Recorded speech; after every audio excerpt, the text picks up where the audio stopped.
These are the records of the heavens and the earth concerning their creation. At the time that the Lord God made the earth and the heavens, no shrub of the field had yet grown on the land, and no plant of the field had yet sprouted, for the Lord God had not made it to rain on the land, and there was no man to work the ground. But mist would come up from the earth and water all the ground. Then the Lord God formed the man out of the dust from the ground, and breathed the breath of life into his nostrils, and the man became a living being. The Lord God planted a garden in Eden in the east, and there he placed the man he had formed.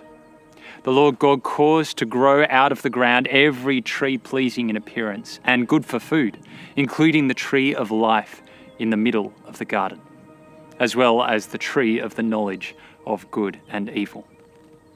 A river went out from Eden to water the garden. From there it divided and became the source of 4 rivers. The name of the first is Pishon, which flows through the entire land of Havilah, where there is gold. Gold from that land is pure. Bdellium and onyx are also there. The name of the second river is Gihon, which flows through the entire land of Cush. The name of the third river is Tigris, which runs east of Assyria. And the fourth river is the Euphrates. The Lord God took the man and placed him in the Garden of Eden to work it and watch over it. And the Lord God commanded the man, "You are free to eat from any tree of the garden, but you must not eat from the tree of the knowledge of good and evil. For on the day you eat from it, you will certainly die." Then the Lord God said, "It is not good for the man to be alone. I will make a helper corresponding to him." The Lord God formed out of the ground every wild animal and every bird of the sky, and brought each to the man to see what he would call it. And whatever the man called a living creature, that was its name. The man gave names to all the livestock, to the birds of the sky, and to every wild animal. But for the man, no helper was found corresponding to him.